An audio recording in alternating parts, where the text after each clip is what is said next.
My Experiments with Truth, by Mahatma Gandhi. Introduction. Imagine a young lawyer, impeccably dressed in a fine European suit, holding a first-class train ticket. He's well-educated, a bit shy, and has just arrived in a new country to make his mark. He settles into his seat, ready for a long journey. But then, a railway official enters his compartment and tells him something that will change the course of his life, and indeed, the course of history. He's told to move. To move to the third-class carriage, where the colored people belong.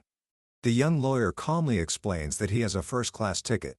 It doesn't matter. He's told to move, or a police constable will be called to throw him out. He refuses. And just as promised, a constable arrives, grabs him by the arm, and physically pushes him out of the train. His luggage is thrown onto the platform. The train steams away, leaving him alone in the freezing cold of a dark waiting room in a strange land. As he sits there, shivering through the night, a fire is lit within him. He asks himself a question that will define the rest of his existence. Should he fight for his rights, or should he simply go back home? To run away, he decides, would be cowardice. He must stay and fight, not just for himself, but for the dignity of all his countrymen who faced such humiliation every single day. That young, shy lawyer was Mohandas Karamchand Gandhi. And that cold night on the platform of Maritzburg Station in South Africa was the beginning of a transformation. It was the moment an ordinary man began his journey to becoming a Mahatma, a great soul. Today, we're diving into one of the most important books of the 20th century, My Experiments with Truth, the Autobiography of Mahatma Gandhi. This isn't your typical autobiography, filled with boasts of great achievements. In fact, Gandhi himself says he isn't trying to write a real autobiography at all. Instead, this book is a humble, deeply honest account of his lifelong quest for satya, or truth. He called his life a series of experiments, and this book is his lab journal.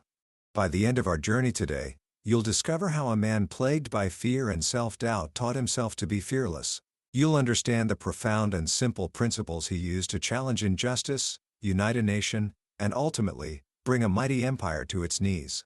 And most importantly, you will see that his journey was not one of a born saint, but of a human being, just like you and me, who tirelessly worked on himself, one small, honest experiment at a time. This is the story of how to build a great soul. Book summary. The story of Mahatma Gandhi doesn't begin with a hero. It begins with a child, a very ordinary child, born in Porbandar, India, on October 2, 1869. Young Mohandas was, by his own account, a mediocre student. He was painfully shy, so much so that he would literally run home from school the moment it ended, just to avoid talking to anyone. He was haunted by fears of ghosts, thieves, and snakes, and couldn't bear to sleep in the dark. His family was deeply religious, but in a tolerant way. His parents would visit temples dedicated to different Hindu deities, and they had many friends who were Muslim, Parsi, and Jain. This early exposure taught him to respect all faiths, a lesson that would become a cornerstone of his life. But the most profound spiritual influence came from his mother, Putlabai, a woman of saintly devotion. She would fast for days on end, sometimes vowing not to eat until she saw the sun. On cloudy days, the children would watch the sky, and if the sun made a fleeting appearance, they would rush to tell her. Often, by the time she ran out to see for herself, the sun would be gone. She would just smile cheerfully and say, "God did not want me to eat today." Her unshakable faith and self-discipline left a permanent mark on his mind. But even with this upbringing, young Mohandas was not immune to the temptations of youth. At the age of 13, in a custom he would later call preposterously early, he was married to Kasturbai, a girl of the same age. He recalls the wedding not as a solemn duty, but with the childish excitement of wearing good clothes, hearing drum beats, and having a strange girl to play with. Almost immediately, he took on the role of a possessive, jealous husband. Consumed by a devouring passion, he wanted to control Kasturbai's every move. She couldn't go to the temple or visit friends without his permission. But Kasturbai had a spirit of her own and refused to be imprisoned. This led to bitter quarrels and long periods of silence between the two married children. Looking back, Gandhi writes with deep regret about his lustful cruelty, realizing that his wife was not his slave, but his equal partner. It was a lesson in respect and freedom that would take him decades to fully learn. During his high school years, he fell into the company of a friend who was his opposite, strong, athletic, and daring. This friend convinced him of a powerful idea. The English were able to rule over Indians because they were meat-eaters. He argued that eating meat would make Gandhi strong and courageous, able to defy ghosts and serpents. A popular poem among the schoolboys captured this sentiment. Behold the mighty Englishman, he rules the Indian small, because being a meat-eater, he is 5 cubits tall. Gandhi, who was a coward and feeble by his own admission, was convinced. The idea of making his countrymen strong enough to overcome the English blinded him. But he came from a devout Vaishnava family, where meat-eating was unthinkable. He knew that if his parents found out, they would be shocked to death. So, in secret, he and his friend conducted the experiment. By a lonely river, Gandhi saw and tasted meat for the first time. It was as tough as leather, and he couldn't eat it. That night, he had a horrible nightmare of a live goat bleeding inside him. But his friend persisted, cooking savory meat dishes. Soon, Gandhi became a relisher of these secret feasts. The deceit, however, gnawed at him. He had to lie to his mother whenever he came home without an appetite. Finally, he made a decision. Lying to his parents, he concluded, was worse than not eating meat. He resolved not to touch meat again during their lifetime. He had chosen truth over his desire for reform. This wasn't his only struggle. He and a relative took up smoking, pilfering cigarette stumps and stealing coppers from servants to buy Indian cigarettes. When their lack of independence became unbearable, they decided to commit suicide, seeking out poisonous datura seeds. But at the temple, their courage failed them. They swallowed only 2 or 3 seeds and, fearing death, decided to dismiss the thought of suicide. The experience taught Gandhi that it was not as easy to commit suicide as to contemplate it. A more serious failing came at the age of 15. To help his brother pay off a debt of 25 rupees, Gandhi clipped a bit of gold from his brother's armlet. The guilt was more than he could bear. He decided he must confess to his father. But he was too afraid to speak, not of being beaten, but of causing his father pain. So he wrote out his confession on a slip of paper. He described the theft, asked for adequate punishment, and promised never to steal again. Trembling, he handed the note to his father, who was lying ill in bed. His father sat up and read it. As he read, pearl drops trickled down his cheeks, wetting the paper. For a moment he closed his eyes, and then he tore up the note. He lay back down. Gandhi cried too, seeing his father's agony. But those tears were not of anger, but of love. Those pearl drops of love, Gandhi writes, cleansed my heart, and washed my sin away. It was his first object lesson in ahimsa, non-violence. A clean confession, combined with a resolve not to sin again, was the purest form of repentance. His father's silent, loving forgiveness made him feel safe and increased his affection beyond measure. It was an early, powerful experiment that proved the transformative power of truth. At 18, after passing his matriculation exam, Gandhi's family was persuaded that his best path forward was to become a barrister in England. His mother was terrified. She had heard that young men in England got lost, that they took to meat and liquor. To pacify her, Gandhi took a solemn vow before a Jain monk not to touch wine, women, or meat. Only then did his mother give her permission. Arriving in London, he was overwhelmed by a new set of challenges. He was shy, couldn't speak English fluently, and was clueless about European etiquette. A kind friend, Dr. Mehta, gave him his first lessons. Do not touch other people's things. Do not ask questions as we usually do in India. Do not talk loudly. But his biggest problem was food. He had promised his mother he wouldn't eat meat, but a friend he was staying with argued relentlessly that it was impossible to survive in England without it. What is the value of a vow made before an illiterate mother, and in ignorance of conditions here? The friend asked, but Gandhi was adamant.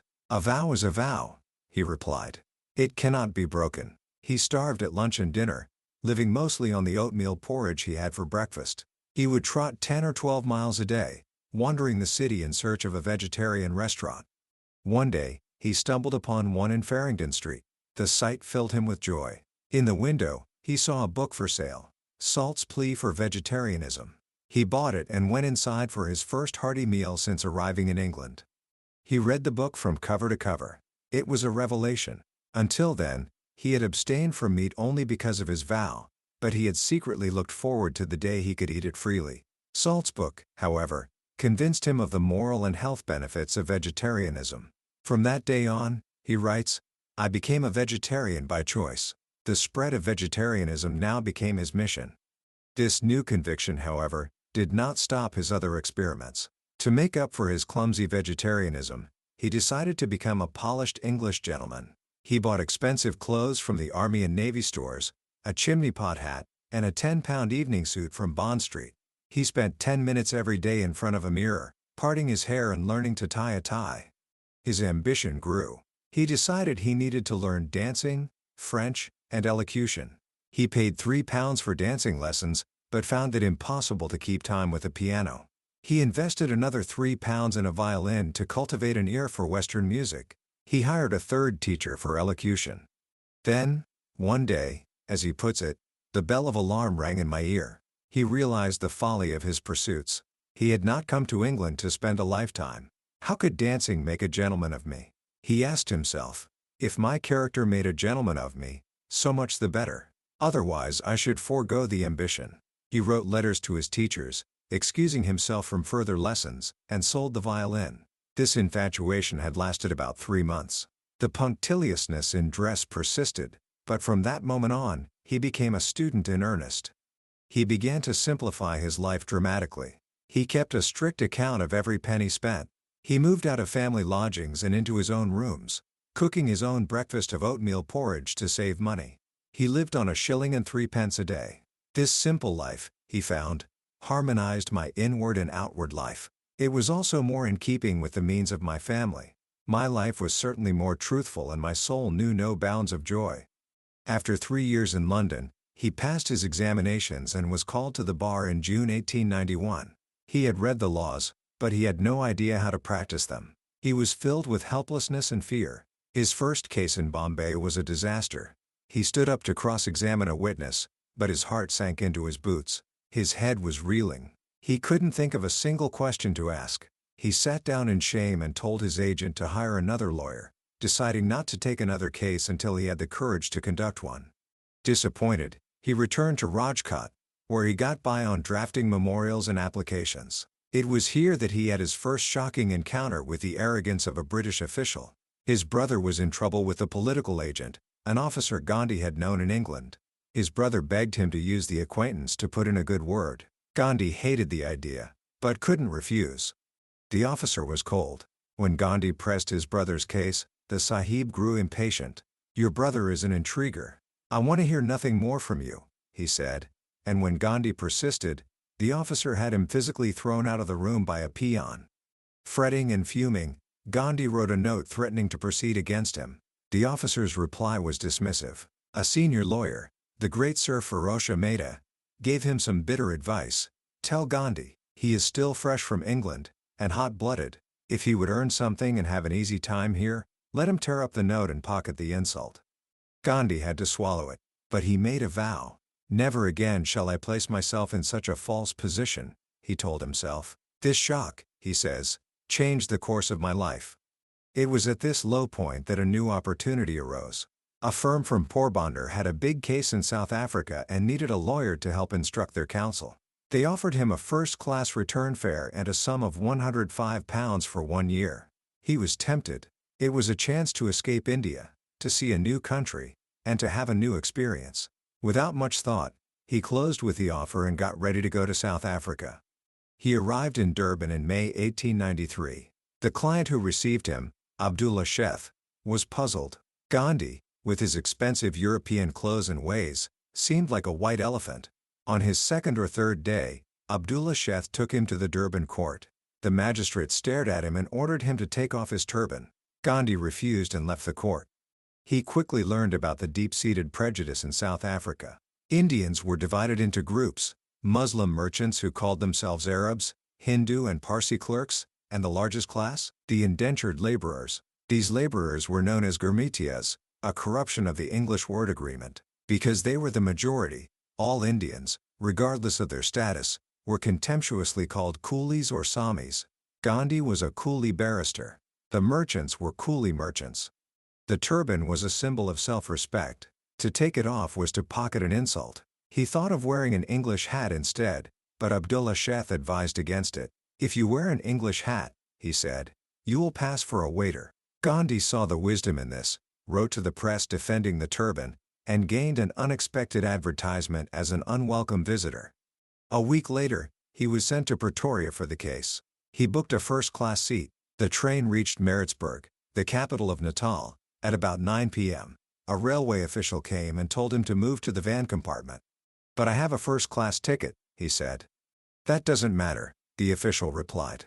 "I tell you, you must go to the van compartment." When he refused, a constable was called and he was pushed out of the train, his luggage taken out. He went and sat alone in the dark, cold waiting room, shivering. His overcoat was in his luggage, but he didn't dare ask for it, lest he be insulted again. That night, he made the fateful decision that would ignite his life's work. The hardship was superficial, he realized, just a symptom of the deep disease of color prejudice. He had to try to root out the disease and suffer hardships in the process. It would be cowardice to run back to India. The next leg of his journey was by stagecoach. The man in charge, the leader, refused to seat him inside with the white passengers, and made him sit outside next to the coachman. Later, the leader wanted to smoke, so he spread a dirty sackcloth on the footboard and ordered Gandhi, "Sami, you sit on this." The insult was too much. "I will not do so," Gandhi said, "but I am prepared to sit inside." The man came down on him, heavily boxing his ears, and tried to drag him down. Gandhi clung to the brass rails, determined to hold on. The other passengers, moved to pity, intervened. "Man, let him alone. Don't beat him. He is right." The man stopped, but growled, "Take care, let me once get to Standerton and I shall show you what I do." In Standerton, he was received by Indian friends who comforted him with their own stories of bitter experiences. The next morning, he was given a seat inside and reached Johannesburg safely. There, he tried to get a room at the Grand National Hotel, but the manager politely told him, "I am very sorry, we're full up." An Indian friend laughed at his naivete. "How ever did you expect to be admitted to a hotel?" The final part of his journey was by train to Pretoria. He was warned that first and second class tickets were never issued to Indians in the Transvaal. But Gandhi was determined. Dressed in a frock coat and necktie, he went to the station master, introduced himself as a barrister, and made his case. The station master, a Hollander, was moved to pity. "I do want to give you a ticket," he said, "on one condition, however, that, if the guard should ask you to shift to the third class, you will not involve me in the affair." Gandhi agreed.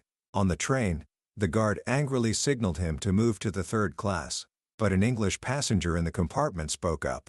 "Don't you see he has a first-class ticket? I do not mind in the least his traveling with me." The guard muttered, "If you want to travel with a coolie, what do I care?" and went away.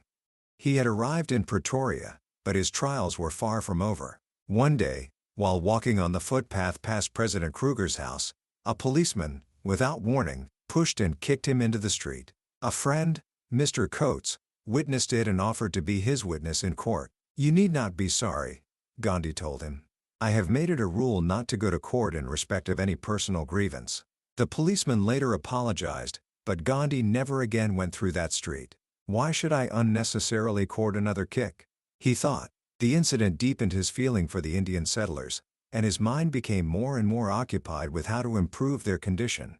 But his primary duty was the case he had come for. It was a complicated suit for £40,000 between two relatives, Dada Abdullah and Tayyab Sheth. As he dived into the facts, he saw that his client, Dada Abdullah, had a strong case.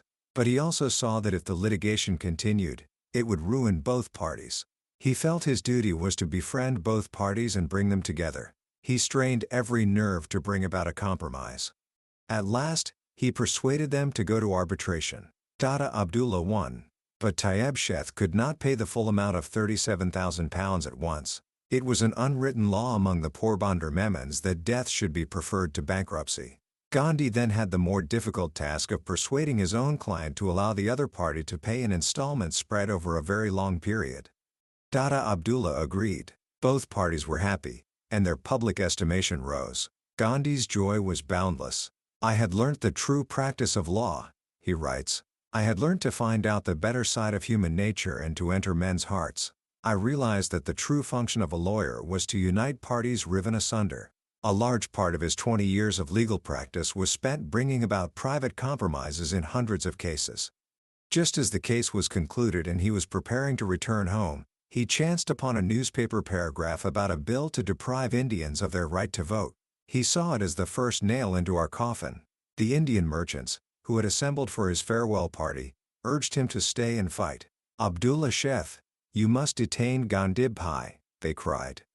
He agreed to stay for one more month. The farewell party was turned into a working committee. That 1 month stretched into 20 years.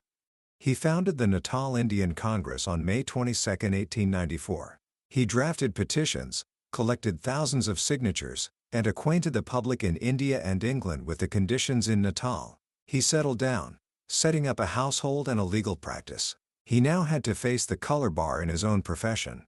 The Law Society of Natal opposed his application to be admitted as an advocate, on the grounds that the bar should be predominantly European. The Chief Justice overruled the objection, stating, "The law makes no distinction between white and colored people." But as soon as he was sworn in, the Chief Justice ordered him, "You must now take off your turban." Gandhi submitted. He knew he could have resisted, but he wanted to reserve his strength for fighting bigger battles. It was a lesson in the beauty of compromise. His work brought him into contact with the indentured laborers, particularly through the case of Balasundaram, a Tamil man who had been brutally beaten by his master. Gandhi had him transferred to a kinder employer and came to be regarded as a friend of the laborers, whose joys and sorrows now poured into his office. This led him to fight against the £3 tax imposed on ex-indentured Indians, a fierce campaign that would last for 20 years before it was finally won. These years were a period of intense inner searching. His Christian friends in Pretoria tried to convert him, giving him books on Christianity and urging him to accept Jesus as the only Savior. He read the Bible, and the Sermon on the Mount went straight to his heart. But he could not accept that Jesus was the only Son of God, or that salvation was possible only through him. At the same time, Muslim friends were encouraging him to study Islam. Confused, he wrote to his spiritual mentor in India, the poet Rakhanbai, who advised him to be patient and to study Hinduism more deeply. He read Tolstoy's "The Kingdom of God is Within You," which overwhelmed him and left an abiding impression. This religious quest awakened in him by his Christian friends had taken him down a path they never intended. It was during the Zulu Rebellion in 1906, while serving in an ambulance corps he had formed, that his convictions about brahmacharya, celibacy, took deep root. Marching through the solemn solitudes, he pondered. If he wanted to devote himself completely to the service of humanity, he realized he must relinquish the desire for children and wealth. He could not live both after the flesh and the spirit. Soon after, he took a lifelong vow of brahmacharya, with his wife's consent. He writes that the freedom and joy that came to him after taking the vow were unlike anything he had experienced before. It was a sure shield against temptation. Just as this vow was preparing him for it, the principle of Satyagraha was born. The word, meaning truth force or soul force, was coined to describe the struggle of the Indians against injustice. It was a new weapon, one based not on violence, but on truth and self-suffering. The final piece of his transformation came from a book. On a train journey from Johannesburg to Durban, his friend Henry Pollock gave him a copy of John Ruskin's Unto This Last. The book gripped him. He could not get any sleep that night. He determined to change his life in accordance with its ideals. He understood its teachings to be 3 simple principles. 1. That the good of the individual is contained in the good of all. 2. That a lawyer's work has the same value as the barber's, as all have the same right to earn their livelihood from their work. 3. That a life of labor, the life of the tiller of the soil and the handicraftsman, is the life worth living. He had known the first. He had dimly realized the second. The third had never occurred to him. That book made it as clear as daylight that the second and third were contained in the first. He arose with the dawn, ready to put these principles into practice. He immediately proposed that Indian Opinion, the journal he was running, be moved to a farm, where everyone would labor, draw the same living wage, and work the press in their spare time. This led to the founding of the Phoenix Settlement in 1904, a community based on simple living, manual labor, and self-reliance. Later, he founded another, Tolstoy Farm, where he further developed his experiments in diet, nature cure, and education. He believed character building was the proper foundation of all education, and that this was best imparted not through books, but through the life and character of the teacher. In 1914, after 21 years in South Africa, His work there was done. The Satyagraha struggle had ended, and his mentor, Gokhale, instructed him to return home. As he prepared to leave, the community showered him with costly gifts of gold, silver, and even diamonds. That night, he couldn't sleep. How could he, who was simplifying his life and exhorting others to conquer their infatuation for jewelry, accept these things? He decided he could not. He persuaded his wife and children to agree, and created a trust, dedicating all the gifts to the service of the community. He arrived in India in 1915, now a man transformed. His shyness was still there. At his first major public speech in Bombay, his voice was so low that another man had to read it for him, but his conviction was unshakable.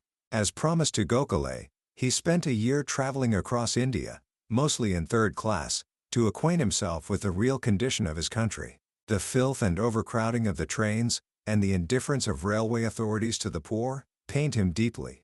In 1915, he founded the Satyagraha ashram at Kakrab, near Ahmedabad.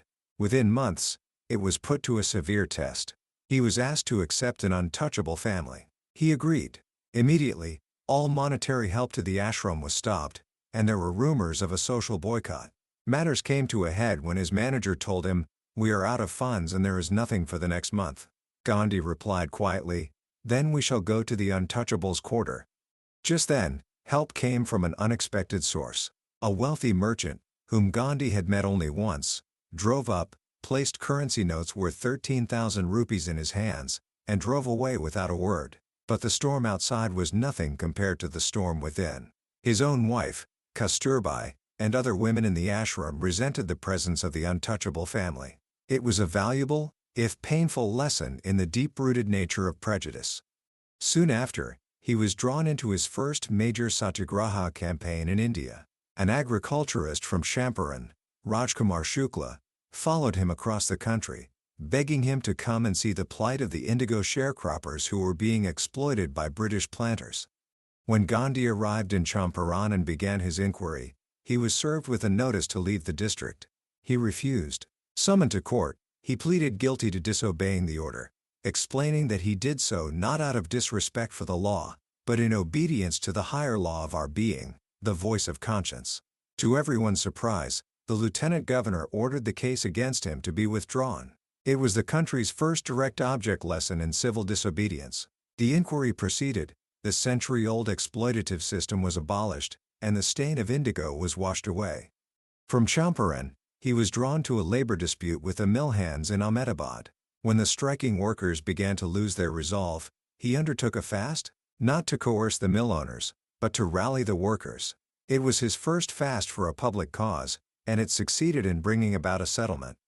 Then came the Kheta Satyagraha, where he guided the peasants in their refusal to pay taxes due to crop failure. It was during this struggle that he realized he had made a Himalayan miscalculation.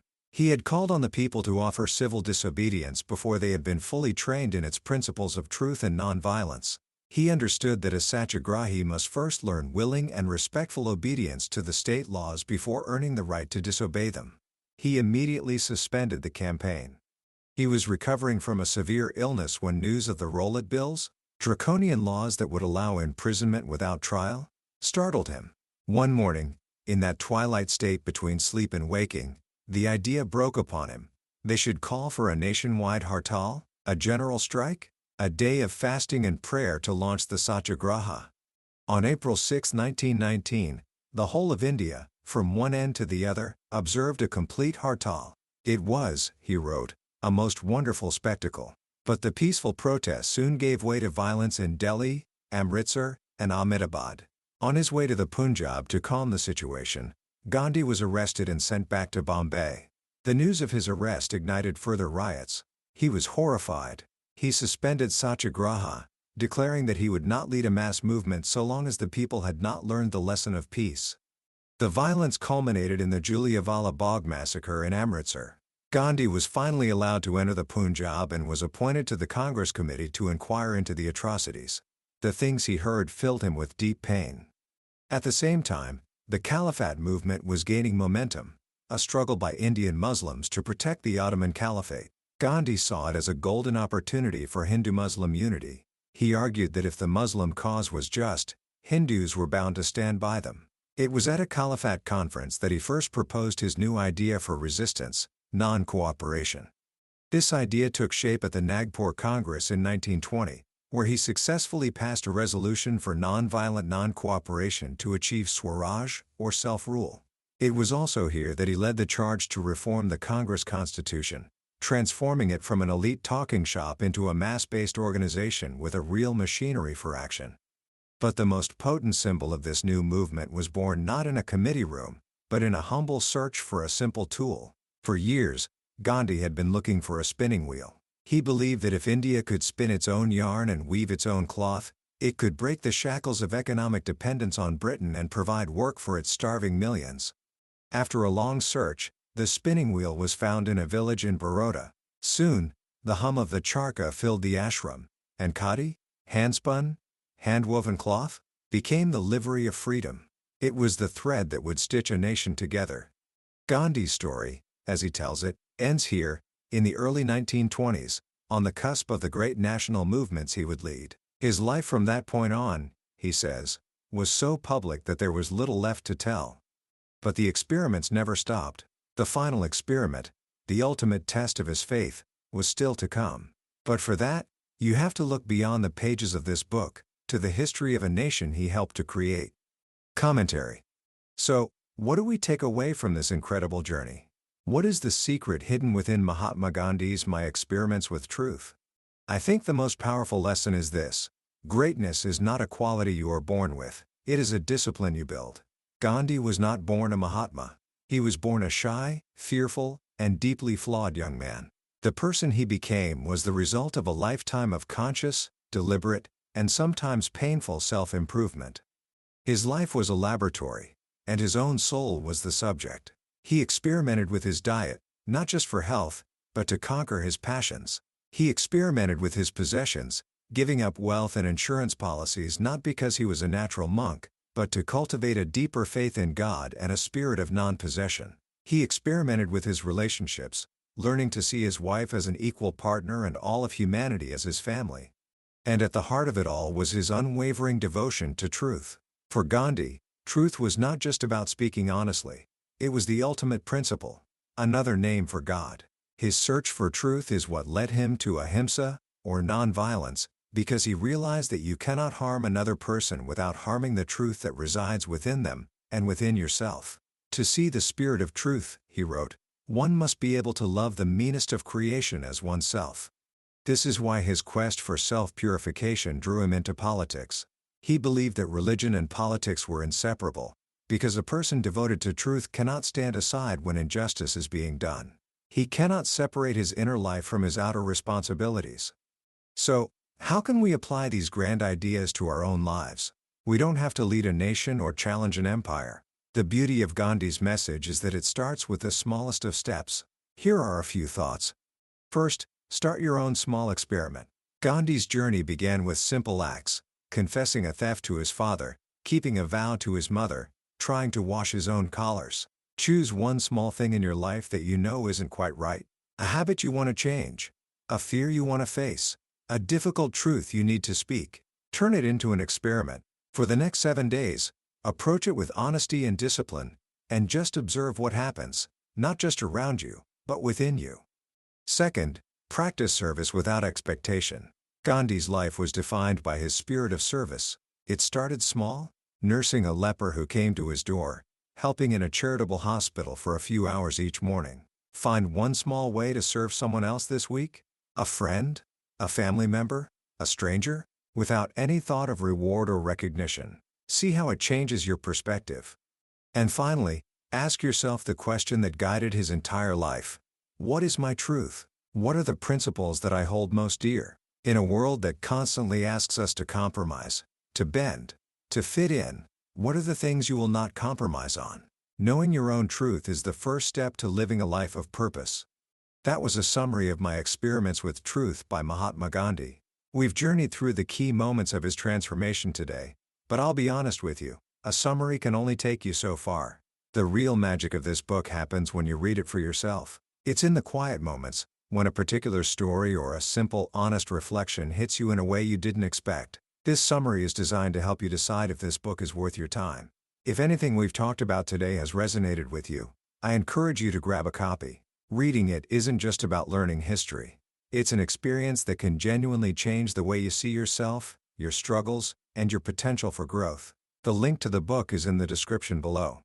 Also, if you found this journey valuable, please show your support by hitting that like button and subscribing to the channel. That way, you won't miss our next deep dive into another life-changing book here on Billionaire's Bookshelf. Let's keep learning and growing together.